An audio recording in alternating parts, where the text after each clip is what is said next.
Ada sejuta cara untuk menghasilkan $1 juta, dan dalam video ini, kita akan membahas salah satunya. Jika Steve Jobs masih hidup saat ini, dia akan menjadi salah satu dari 10 orang terkaya di planet ini. Jobs dikenal sebagai orang yang tidak konformis, seorang pria yang fokus membangun warisan yang akan bertahan lebih lama darinya.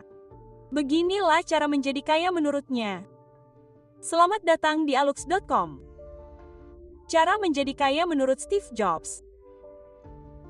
Sebuah seri oleh alux.com. Baiklah, jadi kita akan mulai dari sini. Jika Anda melakukan hal yang benar di lini atas, lini bawah akan mengikuti. Lakukan hal yang benar di lini atas, lini bawah akan mengikuti. Steve Jobs sangat memahami bahwa sebuah kerajaan membutuhkan fondasi yang kokoh. Anda tidak dapat membangun produk yang akan menghasilkan pendapatan miliaran kecuali Anda melakukan langkah pertama dengan benar. Jika Anda memiliki strategi yang tepat, orang yang tepat, dan budaya yang tepat, Anda akan membangun produk yang tepat. Dan tentu saja, pemasaran yang tepat dan logistik yang tepat akan muncul sebagai hasilnya. Oleh karena itu, berfokus pada hasil akhir dan memiliki fondasi yang tepat adalah kunci untuk membangun sesuatu yang hebat. Hasil akhir bukanlah tujuan akhir itu sendiri. Ini adalah hasil dari melakukan segala hal dengan benar. Dengan kata lain, Jobs memandang lingkungan tempat ia bekerja dengan sangat penting. Anda lihat, terkadang ini bukan tentang apa yang Anda lakukan, tetapi dengan siapa, di mana, dan dalam bentuk apa. Anda bisa saja memiliki ide terhebat sepanjang masa. Anda bisa saja memiliki produk dalam pikiran Anda yang benar-benar dapat mengubah kehidupan jutaan orang. Namun, jika Anda mengabaikan cara Anda beroperasi, dengan siapa Anda bekerja, apa yang memotivasi mereka, apa yang menyatukan semuanya, Anda tidak akan berhasil. Kami mengalami ini secara langsung saat membangun kursus dengan aplikasi Alux. Tanpa tim yang tepat dan kerangka kerja yang tepat yang memungkinkan segala sesuatunya menjadi mungkin, Anda memiliki sedikit atau bahkan tidak ada peluang untuk merilis sesuatu yang berharga.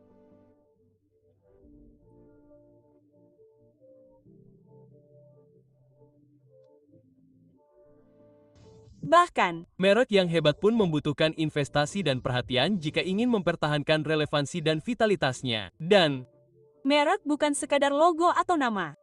Merek adalah janji yang dibuat bisnis kepada pelanggannya. Namun, janji perlu diperbarui dan komitmen diperkuat. Jangan pernah menganggap remeh merek Anda. Yang akan Anda temukan adalah bahwa bahkan perusahaan raksasa seperti Apple, Microsoft, atau bahkan Meta memerlukan pembinaan dan investasi terus-menerus agar tetap relevan. Dengan begitu, bisnis akan terus relevan bagi pelanggannya dan mengikuti kemajuan yang mengganggu dalam industri. Steve Jobs sendiri melakukan kesalahan ini dengan Apple, dan ada beberapa contoh di mana ia perlu turun tangan dan mengubah semuanya. Anda lihat, kita belajar pelajaran yang sangat berharga beberapa tahun lalu tentang merek. Logo, font, aturan tipografi, bahasa desain, semua hal itu dimaksudkan agar merek lain mengetahui siapa Anda. Itu milik perusahaan. Namun, merek yang sebenarnya adalah agar manusia lain mengetahui siapa Anda. Ini tentang ekspektasi. Apa yang diharapkan orang ketika mereka mendengar dari Anda? Segala sesuatu di sekitar Anda yang Anda sebut kehidupan dibuat oleh orang-orang yang tidak lebih pintar dari Anda. Dan semua hal di sekitar Anda yang Anda sebut kehidupan diciptakan oleh orang-orang yang tidak lebih pintar dari Anda. Steve Jobs bukan hanya seorang visioner, ia juga seorang yang tidak konformis. Ia percaya bahwa untuk meninggalkan warisan yang abadi, Anda harus menempuh jalan Anda sendiri. Anda memiliki kekuatan untuk membentuk dunia, mengubahnya. Kuncinya adalah tidak menerima status quo, tetapi menantangnya dan berani membayangkan sesuatu yang berbeda, sesuatu yang lebih baik. Jika Anda melakukan apa yang dilakukan orang lain, Anda berpikir seperti orang lain berpikir, dan Anda tidak akan pernah menonjol. Jangan terintimidasi oleh dunia di sekitar Anda. Semua yang Anda lihat, setiap penemuan, setiap sistem semuanya diciptakan oleh orang-orang yang tidak lebih pintar dari Anda. Jadi, jangan sembunyikan potensi Anda dari dunia atau Anda tidak akan pernah tahu seberapa tinggi yang dapat Anda capai.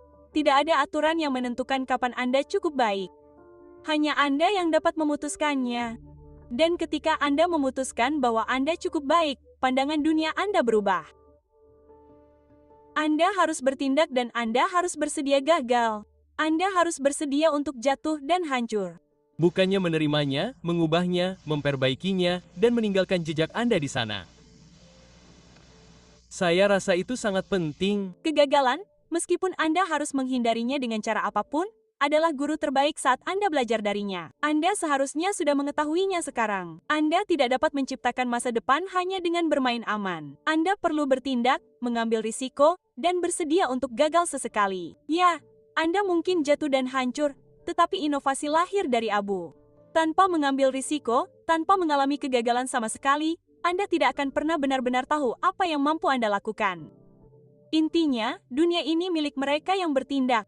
Anda dapat menuliskannya dan menaruhnya di meja Anda. Semuanya dimulai dengan sebuah gerakan, Aluxer. Itu tidak dimulai dengan sebuah keputusan. Itu tidak dimulai dengan sebuah rencana. Itu semua adalah hal-hal yang harus dilakukan sebelum melakukannya. Ketika Anda benar-benar mulai bergerak, benar-benar melakukan hal-hal yang terus Anda katakan akan Anda lakukan, saat itulah Anda mulai mengendalikan masa depan Anda.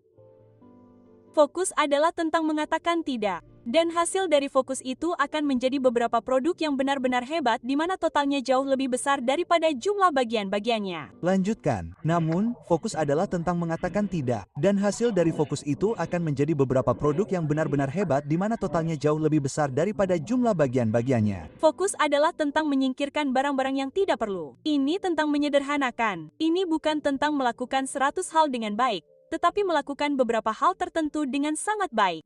Ketika Anda mengatakan tidak pada gangguan, hal-hal yang tidak perlu, dan hal-hal yang tidak relevan, Anda membuat keputusan sadar untuk mencurahkan energi, waktu, dan sumber daya Anda ke dalam hal-hal yang benar-benar penting. Ingat, Anda bisa menjadi ahli dalam segala hal, atau Anda bisa unggul dalam beberapa hal tertentu. Pilihan ada di tangan Anda. Menciptakan produk yang hebat, bukan tentang menjejalinya dengan fitur yang tak terhitung jumlahnya. Ini tentang menyusun beberapa fungsi dengan sangat baik sehingga terintegrasi dengan mulus dan menawarkan pengalaman intuitif kepada pelanggan. Ketika Anda berfokus pada kualitas daripada kuantitas, Anda mengatakan ya untuk keunggulan. Anda berkomitmen untuk memberikan yang terbaik kepada pelanggan Anda. Ini bukan hanya tentang elemen individual. Ini tentang bagaimana mereka bersatu dan bagaimana mereka berinteraksi menjadi versi akhir produk. Dan inilah mengapa Apple menjual lebih dari 600.000 iPhone setiap hari. Ini semua tentang pengalaman pelanggan yang membuat pengguna tetap setia pada suatu merek. Pada akhirnya, fokus adalah tentang melakukan perdagangan, taruhan dengan diri Anda di masa depan jika Anda mau. Anda bertaruh bahwa satu hal yang Anda fokuskan saat ini akan membuat semuanya sepadan pada akhirnya. Dan Anda berkomitmen pada gagasan bahwa mengatakan ya untuk sesuatu sekarang akan lebih berharga daripada mengatakan banyak tidak dalam prosesnya. Dan lihat, sebagian besar waktu ini adalah persyaratan. Jika Anda mengatakan ya untuk menginvestasikan uang ekstra Anda di akhir bulan, Anda harus mengatakan tidak untuk liburan tambahan tahun ini. Jika Anda mengatakan ya untuk makan sehat, Anda mungkin harus mulai mengatakan tidak untuk makan cepat saji setelah keluar malam dengan teman-teman Anda. Jika Anda mengatakan ya untuk memulai bisnis, Anda mengatakan tidak untuk stabilitas keuangan selama beberapa tahun ke depan. Hanya ketika Anda merasa nyaman dengan mengatakan tidak untuk hal-hal seperti ini, fokus Anda akan meroket. Anda harus memulai dengan pengalaman pelanggan dan bekerja mundur ke teknologi. Anda tidak bisa memulai dengan produk lalu mencari tahu di mana Anda akan mencoba menjualnya. Anda harus memulai dengan pengalaman pelanggan dan bekerja mundur ke teknologi. Anda tidak bisa memulai dengan teknologi lalu mencoba mencari tahu di mana Anda akan mencoba menjualnya. Dan saya mungkin telah membuat kesalahan ini lebih dari siapapun di ruangan ini. Hanya di Shopee kita ini bisa belanja online sambil nabung cashback. Nggak percaya kalian? Nih aku kasih lihat sama kalian saldo aku ya. Di mana Anda akan mencoba menjualnya. Dan saya mungkin telah membuat kesalahan ini lebih dari siapapun di ruangan ini. Untuk menciptakan produk hebat yang terjual ke miliaran orang, Anda harus memikirkan pengguna akhir. Anda tidak bisa berharap untuk menciptakan produk tanpa riset pasar apapun lalu mencari tahu siapa yang akan menjualnya. Jadi, sebelum Anda mulai membangun apapun, Anda harus memahami masalah apa yang dimiliki pelanggan Anda lalu menggunakan teknologi untuk memecahkan masalah tersebut. Dengan cara ini, Anda membuat sesuatu yang benar-benar ingin digunakan orang karena hal itu membuat hidup mereka lebih baik atau lebih mudah. Ketika Anda membuat sesuatu, meskipun hanya untuk diri sendiri, Anda tetap membuatnya untuk digunakan oleh manusia lain. Ini adalah sesuatu yang tampaknya luput dari perhatian para calon pengusaha. Kebanyakan orang terburu-buru membuat bisnis yang tidak diminta siapapun, lalu menginvestasikan jutaan dolar untuk pemasaran dan mencoba meyakinkan Anda sebaliknya. Ini adalah bisnis yang menciptakan masalah lalu menjual solusi. Seringkali, bisnis ini berakhir menjadi perantara yang tidak berbalas antara pelanggan dan produk. Bisnis yang menjual tiket acara adalah contohnya. Anda lihat, ketika Anda membuat sesuatu yang benar-benar diminati orang, itu akan terjual dengan sendirinya. Pemasaran yang hebat tidak dapat menjual produk yang buruk, terlepas dari apa yang dipikirkan orang. Dan berbicara tentang pemasaran, pelanggan tidak membentuk opini mereka tentang kualitas dari pemasaran. Mereka membentuk opini mereka sendiri tentang kualitas dari pengalaman mereka sendiri dengan produk atau layanan. Pelanggan tidak membentuk opini mereka tentang kualitas dari pemasaran. Mereka tidak membentuk opini mereka tentang kualitas dari siapa yang memenangkan penghargaan Deming atau siapa yang memenangkan penghargaan Baldrige. Mereka membentuk opini mereka tentang kualitas dari pengalaman mereka sendiri dengan produk atau layanan. Pelanggan tidak hanya membeli produk, mereka membeli pengalaman. Interaksi pribadi mereka dengan produk dan layanan itulah yang membentuk persepsi mereka tentang kualitas. Anda tidak bisa menciptakan persepsi ini hanya dengan pemasaran.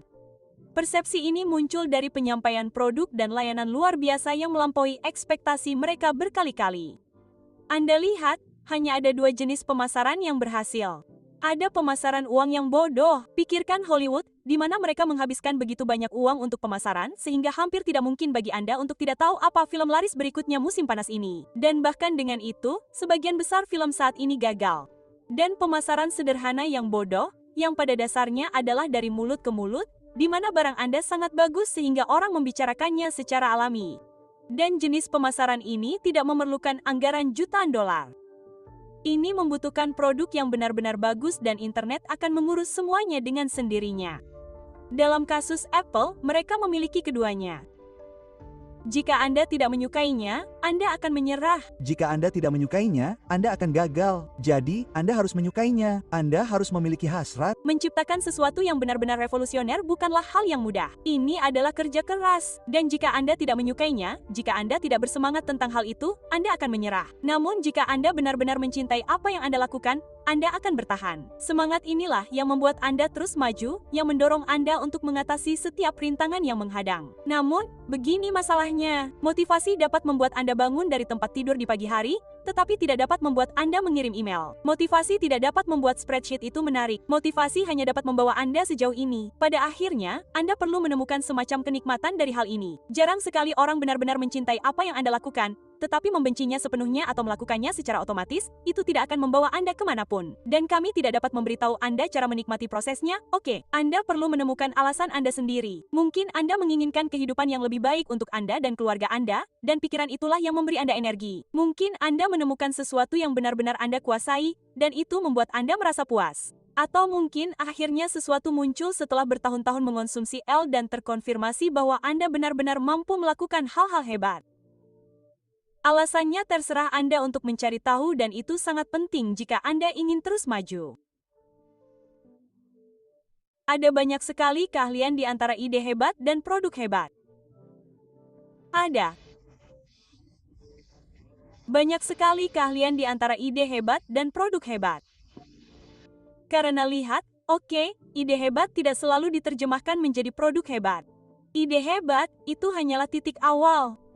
Mengubahnya menjadi produk hebat membutuhkan keahlian, perhatian terhadap detail, dan pengejaran keunggulan tanpa henti. Ini bukan tentang seberapa cepat Anda dapat memasarkan produk. Ini tentang melakukannya dengan benar. Anda lihat, ada banyak pekerjaan di balik layar. Pekerjaan yang tidak dilihat siapapun. Pekerjaan yang tidak diakui atau diberi penghargaan atau ditampilkan dengan cara apapun. Mereka yang memulai bisnis mereka sendiri, ya, mereka tahu persis apa yang sedang kita bicarakan. Anda lihat, butuh waktu 2 jam untuk menonton film dan sekitar 2 tahun untuk membuatnya. Bahkan sesuatu yang sederhana seperti video YouTube berdurasi 10 menit dapat memakan waktu berhari-hari untuk diselesaikan dengan benar. Ada banyak sekali pekerjaan yang tidak terlihat oleh siapapun karena itu bukanlah intinya. Intinya adalah hasil akhir.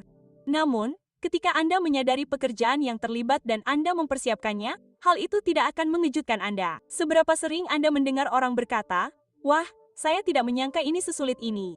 Tepat setelah mereka mulai melakukan sesuatu yang baru, itu karena mereka gagal melihat dan mengenali semua pekerjaan di balik layar itu. Anda harus menjadi pencari bakat yang sangat baik karena tidak peduli seberapa pintar Anda membutuhkan tim yang terdiri dari orang-orang hebat.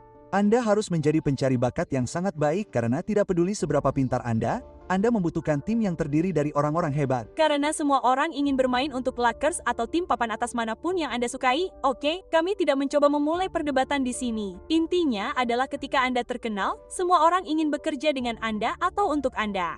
Namun, apa yang terjadi jika Anda bukan Lakers atau apapun? Apa yang terjadi jika Anda tidak dapat memilih dari kumpulan orang-orang berbakat terbaik yang telah dipilih dengan cermat dan tidak sabar untuk mendapatkan kesempatan bekerja di perusahaan Anda? Nah, Anda perlu melakukan pengintaian. Anda perlu belajar cara melihat potensi dalam diri orang-orang, cara memupuknya, dan cara membantu mereka berkembang. Jika Anda menginginkan tim yang hebat, Anda perlu memahami apa yang membuat orang-orang bersemangat dan apa yang benar-benar mereka kuasai. Anda lihat, tim superstar bisa kalah dari tim yang dibentuk dengan baik kapan saja. Dan sebagai bonus di sini, kami akan memberi Anda apa yang menurut kami adalah 3 hal terpenting yang perlu Anda cari dalam diri calon rekan setim. Pertama, mereka tahu bahwa mereka dapat melakukan pekerjaan dengan baik. Kedua, mereka tahu bahwa pekerjaan mereka memiliki nilai yang besar. Dan ketiga, mereka memiliki semua alat yang dibutuhkan untuk membuat pekerjaan yang hebat itu. Dan pada akhirnya, jika setidaknya ketiga hal ini terpenuhi, Anda dapat membangun tim superstar sendirian. Dan begitulah, Alexa, ini hanyalah salah satu dari jutaan cara untuk menjadi kaya, seperti yang akan kita bahas di entry selanjutnya dari seri ini. Beritahu kami pendapat Anda tentang video semacam ini. Kami sangat menghargai masukan Anda. Sebagai ucapan terima kasih karena telah mengikuti kami hingga akhir, kami akan meninggalkan Anda dengan ucapan terima kasih karena sudah lama tidak menonton video ini. Jadi, strategi Jobs dapat diringkas seperti ini. Bayangkan sebuah pengalaman yang ingin dimiliki orang-orang, lalu buatlah produk untuk mereka. Ini sangat hebat, Alexa. Dan kami harap Anda menganggap video ini bermanfaat. Siapa yang harus kita ajak bicara selanjutnya? Beritahu kami di kolom komentar dan sampai jumpa di lain waktu.